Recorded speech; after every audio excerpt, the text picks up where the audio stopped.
So I remember taking care of a child who had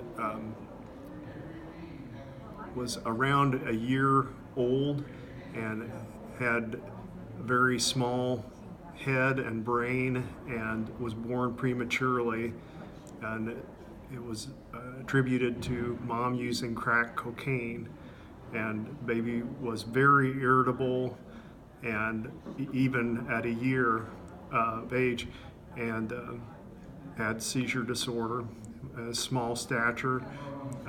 It is sometimes confusing because there's more than one thing involved. A lot of people who use drugs may smoke, and smoking can cause premature birth, um, but maybe not all those other abnormalities that I mentioned.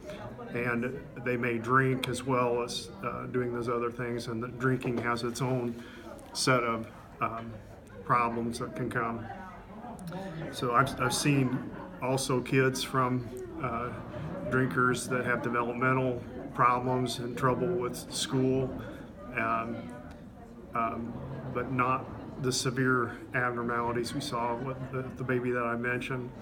Um, let's see. Um, there's lots of other things that can happen. Also, most of these things like smoking and drugs can cause premature birth. Premature birth in and of itself can cause a number of different problems for the baby. Um, and so it's that also makes it a little bit confusing as to if it's just one thing that's causing the problem or if it's more multifactorial, many things that are causing a problem. Um, let's see. I've experienced a lot of kids that have ADHD and oppositional defiance disorder, and the question comes in some of those cases, is it because of alcohol that was used, or is it the parenting style of the person, or is it just genetic? That's also not totally easy to sort out, but that's um,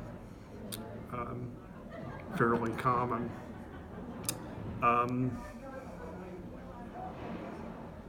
I haven't personally seen babies that have been born to moms with heroin, but I understand that and opiates, I have seen that to some extent, and uh, that brings on many of the same problems I mentioned earlier with smaller babies and more increased rate of preterm birth.